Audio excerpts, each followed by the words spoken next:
شادی کے بعد ماں باپ کا حق پیچھے، بہن بھائیوں کا حق پیچھے، حتیٰ کہ اولاد کا حق بھی پیچھے ہے اور خاوند کا حق پہلے ہے۔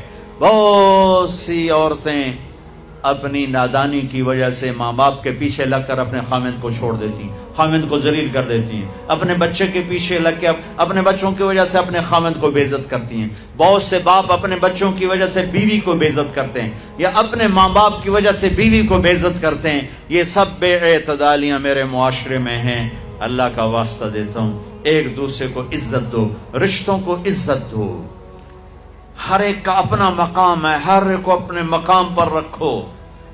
ماں باپ کی وجہ سے بیوی کو بے عزت نہ کرو، بیوی کی وجہ سے ماں باپ کو بے عزت نہ کرو، بیوی اپنے ماں باپ کی وجہ سے خاوند کو بے عزت نہ کرے۔ یہ وہ رشتہ ہے جس میں اولاد بھی نہیں داخل ہو سکتی، اولاد کو بھی پیچھے کیا گیا ہے خاوند اور بیوی کے رشتے میں۔